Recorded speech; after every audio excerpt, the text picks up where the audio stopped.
राधे। जय श्री कृष्णा। आज हम सुनेंगे बुध प्रदोष व्रत की कथा और बुधवार की कथा। एक बार एक नवविवाहित दंपति था। एक दिन रविवार को वह अपनी पत्नी को साथ ले जाने के लिए अपने ससुराल गया। शादी के बाद ये पहली बार था। ससुराल वालों ने उसका खूब स्वागत किया और उसके लिए तरह तरह के भोजन और अच्छे बिस्तर की व्यवस्था की। उसकी पत्नी की सहेलियों ने उसी से मजाक किया। उसने उनके मजाक और बातचीत का आनंद लिया। अपनी पत्नी के छोटे भाई बहनों द्वारा दी गई मेहमान नवाजी का आनंद लेते हुए वे भारी दुनिया को भूल गया। सोमवार और मंगलवार उसने अनेक कार्यों में बिताए। अब बुधवार था। उसने अपनी सास से कहा, सासू माँ, आज मुझे एक जरूरी काम है, आप अपनी बेटी को मेरे साथ तुरंत भेज दीजिए। तब सासू माँ ने कहा, जवाई जी, लेकिन आज तो बुधवार है और बुधवार को कन्याओं को ससुराल भेजना शुभ नहीं होता। ससुराल में बेटियों को भेजना इस दिन अशुभ माना जाता है, इसलिए आज आप मेरी बेटी को नहीं भेजूंगी। मुझे बुध की कोई परवाह नहीं, वो मुझे कोई नुकसान नहीं पहुंचा सकता। बुधवार मेरे जैसे व्यापारियों के लिए तो बहुत ही शुभ होता है। दामाद ने कहा, मुझे भी घर पर एक बहुत जरूरी काम है। सासू माँ ने और ससुर ने दामाद को बहुत ही समझाया, लेकिन दामाद अपनी जिद पर अड़ा रहा। वह उसी दिन जाने की बात कहता रहा। ससुराल वालों ने उसका मिजाज भाप लिया। अपनी बेटी को उसके साथ भेजने के लिए उन्हें मजबूर होना पड़ा। तब उन्होंने दंपति के लिए एक रथ का इंतजाम किया। वे दोनों पति पत्नी उस रथ में बैठकर एक कस्बे के पास पहुंचे। तब रास्ते में लड़की को प्यास लगी। उसने अपने पति से कहा, मुझे बहुत जोर की प्यास लगी है, कृपया मेरे लिए थोड़ा पानी का इंतजाम कीजिए। पति मान गया और कस्बे की ओर चल पड़ा। उसके पति से मिलता जुलता एक और युवक उसके लिए पानी लेकर आया। लड़की दोनों में कोई फर्क नहीं कर पाई। उसने उसे अपना पति समझ लिया, उससे खूब बातें की। इसी बीच में उसका असली पति वहां आ गया और वह अपनी पत्नी को किसी और से बातें करते और मजाक करते देखकर हैरान रह गया। वे उसके इस व्यवहार से नाराज हो गया। पत्नी भी अपने पति जैसे दिखने वाले दूसरे व्यक्ति को हाथ में पानी का घड़े लिए देखकर हैरान रह गई। इतनी ही देर में वे दोनों एक जैसी शक्ल वाले पुरुष आपस में झगड़ा करने लगे। उस महिला को अपनी पत्नी बताने लगे। संयोग से एक कोतवाल वहां आया। वह सारा मामला जानना चाहता था। उसने महिला से पूछा, तुम्हारा असली पति कौन है, तुम ही बताओ। महिला ने कहा, मैं तो खुद दुविधा में पड़ गई हूँ। ये दोनों तो एक दूसरे की तरह दिखते हैं। असली पति अब बहुत ही दुख हुआ। उसे अपनी सास की बातें याद आ गई। कोतवाल उन्हें राजा के पास लेकर गया और सारी कहानी बताई। ये सुनकर राजा ने अपने मंत्री को न्याय करने का आदेश दिया। मंत्री ने कोतवाल से कहा, शाम हो चुकी है, इन सबको अलग अलग कोठरियों में बंद कर दो। रात भर कड़ी निगरानी रखो, मैं कल फैसला सुनाऊंगा। अब तो तीनों को अलग अलग कोठरियों में बंद कर दिया गया। रात का घना कोठोर था। पहरेदार गहरी नींद में सो रहे थे। असली पति बहुत ही बेचैन था। उसे पछतावा हो रहा था। उसने बड़े जोर से कहा, मैं अहंकार और ससुराल वालों की अवज्ञा के कारण ही आज ये दुख भोग रहा हूँ। हे बुद्धदेव, हे भगवान, मुझे इस बार क्षमा कर दो। पहरेदार उसकी इस सारी बातों को सुन रहे थे। अगली सुबह मंत्री ने पहरेदारों को बुलवाया। पहरेदार ने उन दोनों युवकों में से एक युवक के व्यवहार के बारे में बताया। मंत्री ने कहा, जिस व्यक्ति को रात भर बेचैनी रही वही इस महिला का असली पति है। उसकी पत्नी को उसे सौंप दिया जाना चाहिए। वहीं दूसरा पुरुष जो रात भर चैन से सोता रहा वह असली पति नहीं है। अब इस प्रकार से उन दोनों पति पत्नी को कोठरी से बाहर कर दिया गया। उन्हें सम्मान के साथ विदा कर दिया गया। पहरेदार जब दूसरे युवक के पास गए तो बाहर से ताला लगा होने के बावजूद उनकी कोठरी भीतर से खाली थी। उन्होंने ये बात जानकर मंत्री को बताई। मंत्री ये जानकर हैरान रह गए कि कोठरी बाहर से ताला लगी होने के बावजूद भीतर खाली थी, अंदर कोई नहीं था। तब वे वरिष्ठ मंत्री के पास गए और उन्हें पूरी बात बताई।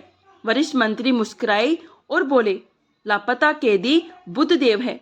बुध बुधवार को शासन करते हैं। इस व्यक्ति ने बुध के अधिकार को चुनौती दी थी। बुद्धदेव को बुरा लगा, इसलिए उन्होंने सबक सिखाने के लिए उसके पति का वेश धारण कर लिया। आज गुरुवार है। बृहस्पति गुरुवार को शासन करते हैं। बुध ठीक सूर्य उदय के समय गायब हो गए, इसलिए डरो मत। पहरेदारों में इसकी कोई गलती नहीं है। अब राजा अपने मंत्री के फैसले से प्रसन्न थे। उधर पति और पत्नी दोनों घर पहुंचे और जाकर उन्होंने अपने प्रियजनों को पूरी बात बताई। तब से वे दोनों पति पत्नी प्रत्येक बुधवार को तो व्रत रखते थे, कथा श्रवण करते थे और साथ ही साथ जब भी बुध प्रदोष व्रत का संयोग पड़ता उस दिन वे विधि विधान से बुध देव के साथ साथ भगवान शिव जी सहित संपूर्ण शिव परिवार का पूजन करके कथा श्रवण करते और सभी लोगों में प्रसाद बांटकर स्वयं भी ग्रहण करते थे। बुध देव की कृपा से सभी के संकट दूर हुए। तभी से नगर के सभी लोग बुध प्रदोष व्रत और बुध देवता का पूजन करने लगे ताकि किसी भी संकट से बचा जा सके। ये थी बुध प्रदोष व्रत की कथा। अब सुनिए, ये थी बुध प्रदोष के व्रत की कथा। अब सुनिए भगवान शिव और देवी पार्वती के मध्य हुए संवाद की कथा। किसी गांव में एक गरीब ब्राह्मण अपनी पत्नी और अपने बेटे के साथ रहा करता था। उसके बेटे का नाम था सोमदत्त। वह गरीब बुढ़ा ब्राह्मण हर दिन नियम से भगवान शिव को जल अर्पित किया करता था, लेकिन उसकी पत्नी ब्राह्मणी को ये सब बिल्कुल भी पसंद नहीं था। दरअसल ब्राह्मणी के अब भगवान से विमुख होने के एक कारण था। पहले तो वह भगवान की भक्ति भी करती थी, सभी व्रत उपवास भी किया करती थी, लेकिन इतना सब कुछ करने के बाद भी उसकी गरीबी दूर नहीं हो पा रही थी। जब ब्राह्मण जवान था तो कहीं से कथा सुनाकर पाठ पूजा करके कुछ दक्षिणा लाता, उसी से उसका गुजारा हुआ करता था। इतना सब होने के बाद भी ब्राह्मणी इस आस में पूजा पाठ करती कि कभी ना कभी तो उसकी गरीबी दूर होगी, किंतु समय बीतने के बाद भी उसकी पूजा का, उसके किए गए उपवासों का कोई फल नहीं मिला तो वह निराश हो गई। अब उसने भक्ति करनी छोड़ दी थी। अब तो वह ब्राह्मण भी बुढ़ा हो गया था, उसमें इतनी सामर्थ्य नहीं बची थी कि वह गांव-गांव में घूमकर कथा कराए। अब वह बीमार भी रहने लगा। घर में इकलौता वही कमाने वाला था। घर में कमाने वाला और कोई भी नहीं था। ब्राह्मण का बेटा सोमदत्त गुरुकुल में रहकर पढ़ाई किया करता था। अब तो ब्राह्मण के घर में खाने के लाले पड़ने लगे। ब्राह्मणी ने अपने मन में सोचा कि मैंने और मेरे पति ने भगवान की भक्ति में कभी कोई कमी नहीं रखी, यहाँ तक कि नियम से पूजा पाठ की, सभी व्रत और उपवास रखे, इतने पर भी भगवान हम पर कभी प्रसन्न नहीं हुए। उन्होंने हमारी कभी गरीबी दूर नहीं की, इसलिए अब मैं पूजा पाठ नहीं करूंगी। अब वे ब्राह्मण देवता को भी पूजा पाठ करने से मना करने लगी। कहने लगती थी कि भोलेनाथ और अन्य देवी देवताओं की पूजा करते करते जवानी से बुढ़ापा आ गया, लेकिन भगवान ने हमारी गरीबी तो दूर नहीं की, उल्टा अब तो खाने को भी मोहताज हो गए। अरे मेरी मति मारी गई थी जो मैंने रात दिन उपवास व्रत किया, जब तब मैं अपने शरीर को सुखा दिया। अब क्या देंगे तुम्हारे शिव जी जो तुम अब भी शिवलिंग पर जल चढ़ाते हो। प्रिय श्रोताओं, ब्राह्मण की इस प्रकार की बातों को सुनकर वह ब्राह्मण फिर भी कुछ नहीं कहता था। उसे तो अपने आराध्य देव भोलेनाथ पर पूरा विश्वास था।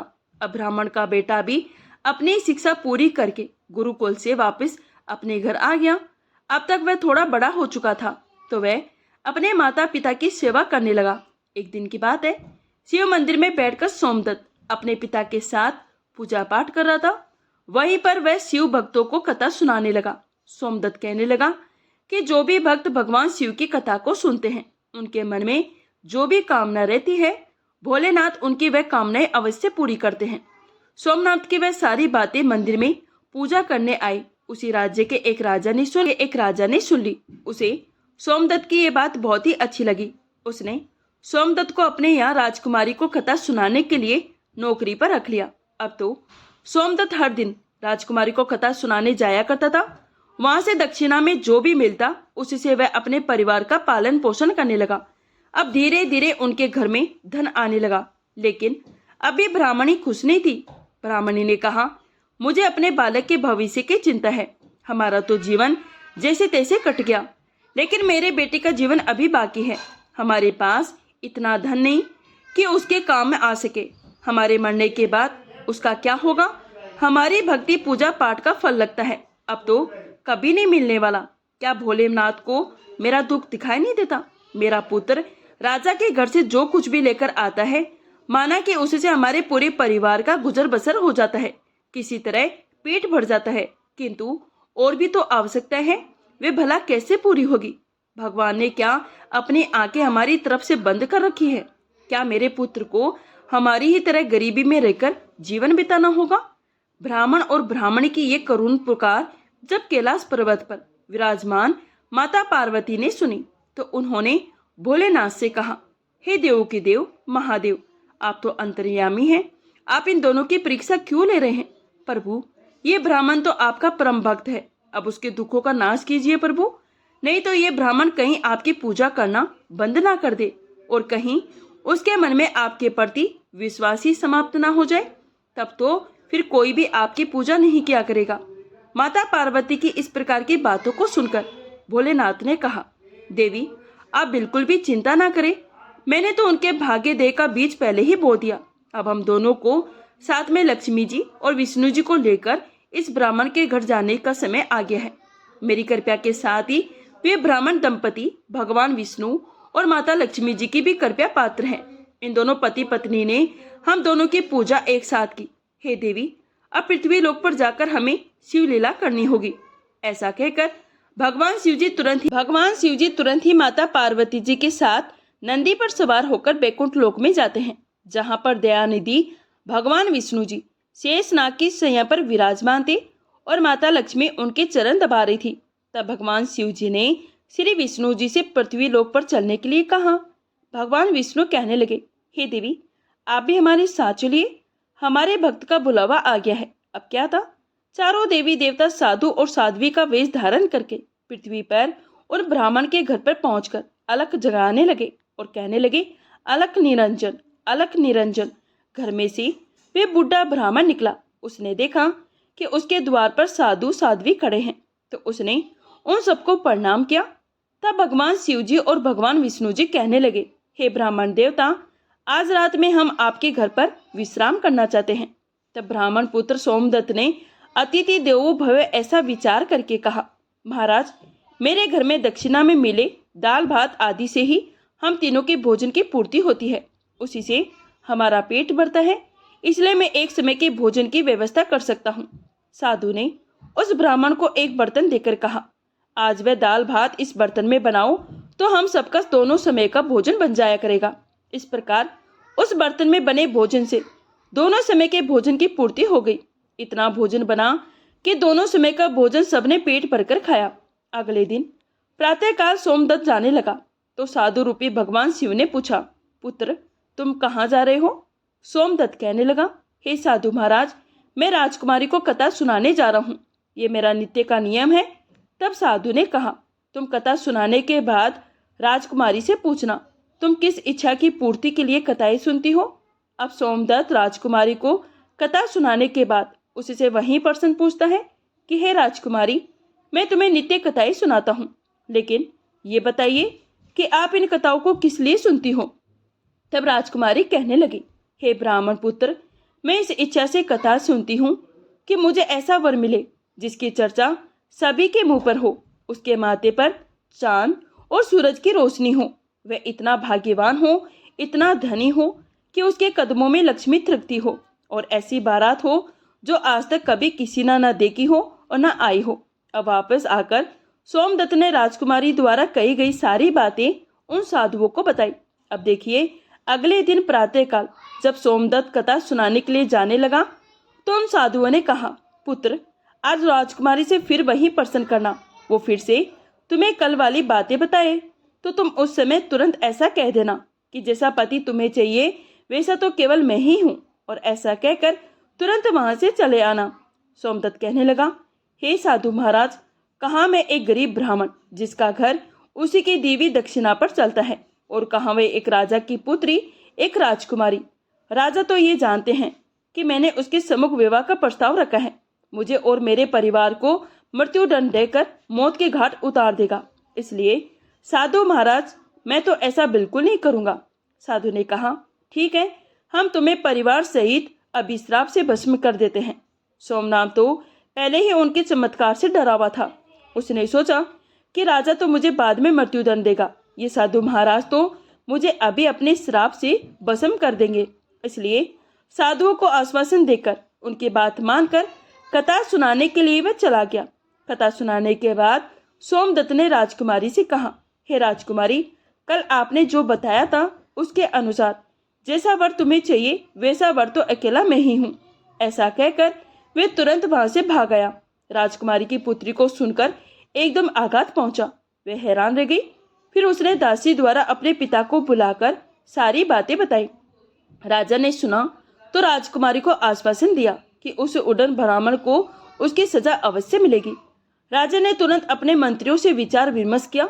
फिर एक मंत्री ने कहा, महाराज, उसने अपराध तो फांसी दिया जाने वाला किया है, किंतु वह है तो एक ब्राह्मण।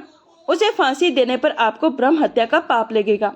कुछ ऐसा किया जाए कि वह दंडित भी हो जाए और आपको ब्रह्म हत्या का पाप भी ना लगे। तब काफी देर विचार विमर्श करने के बाद तय किया गया कि विवाह का निमंत्रण पत्र कुछ शर्तों के साथ भिजवाया जाए। राजा ने शर्तों वाला निमंत्रण पत्र लिखवाकर अपने सेवक के हाथ सोमदत्त के पिता के पास भिजवा दिया। उधर सोमदत्त ने घर पहुंचकर साधुओं को बताया कि हे साधु महाराज, जब मैंने आपकी बातें बताई हुई बातें राजकुमारी से कही, तब तो वह सुनते ही क्रोधित हो गई। अब जल्दी ही फांसी का संदेश भी पहुंचने वाला होगा। लेकिन कुछ देर बाद ही राजा का नौकर निमंत्रण पत्र लेकर वहीं पहुंच गया। तब साधुओं ने नौकर को सम्मान सहित बिठाकर सोमदत्त को निमंत्रण पत्र पढ़कर सुनाने के लिए कहा। पत्र में इस प्रकार लिखा था कि हे ब्राह्मण पुत्र, हमें तुम्हारे विवाह का प्रस्ताव मंजूर है, किंतु कुछ हमारी भी शर्तें हैं। हमारे द्वारा सभी शर्तें पूरी करने पर हम अपनी कन्या का विवाह तुम्हारे साथ कर देंगे। अगर तुमने शर्तें पूरी ना की हो तो तुम्हें परिवार सहित फांसी की सजा दी जाएगी। शर्त इस प्रकार है, पहली शर्त के अनुसार बारातियों के ठहरने वाले सभी बारात घर और बनाए गए सभी तंबू बारातियों से भरे होने चाहिए। कोई भी तंबू खाली नहीं रहना चाहिए।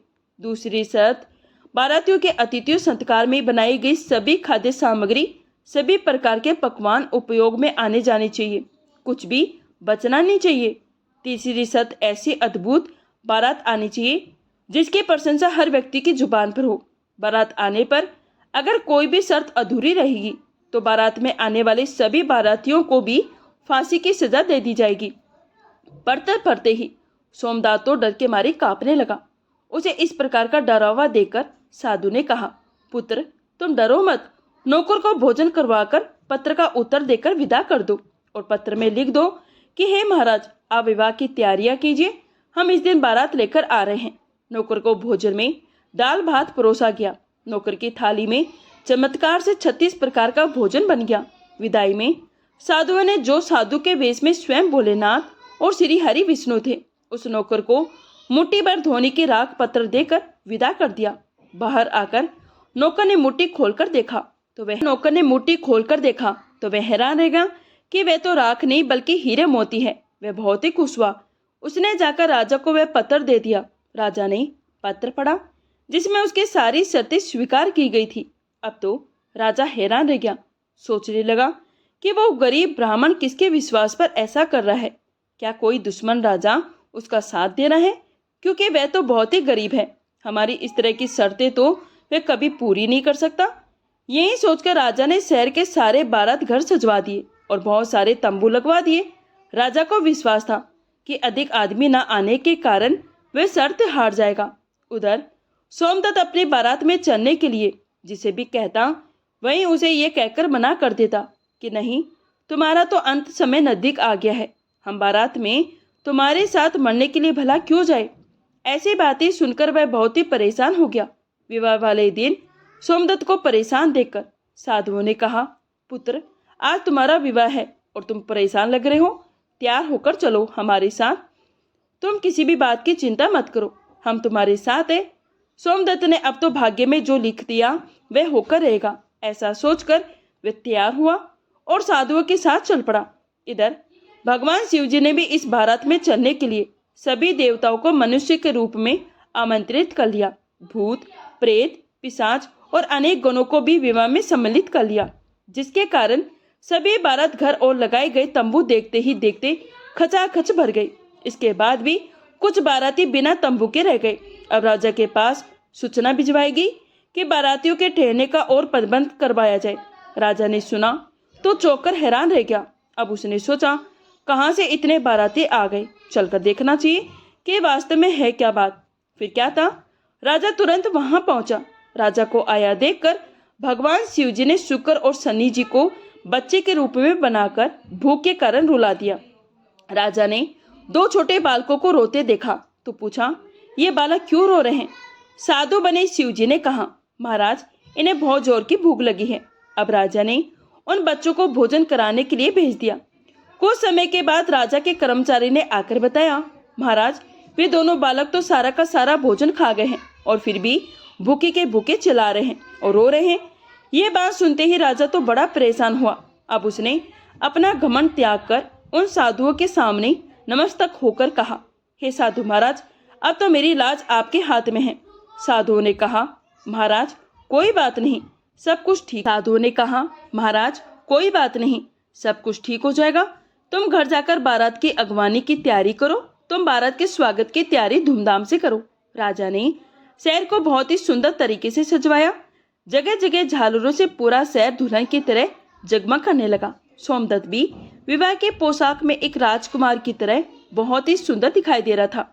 शाम के समय उसे एक सुंदर दिव्य रथ में बिठाया गया।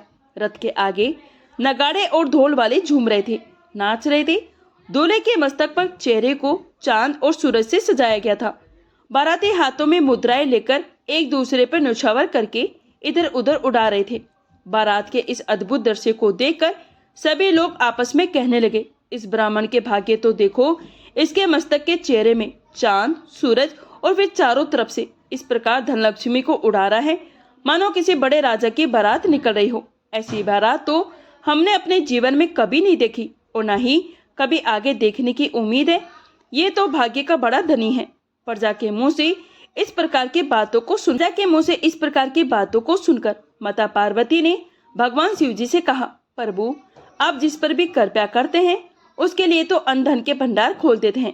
भोलेनाथ ने कहा, हे देवी, जो भक्त मेरी पूरी श्रद्धा भक्ति से पूजा करते हैं, मुझ पर अटूट विश्वास करते हैं, मैं उन्हें उनकी पूजा का फल अवश्य देता हूँ। उन्हें दुख तभी तक झेलना पड़ता है जब तक कि उनके पाप कर्म समाप्त नहीं हो जाते।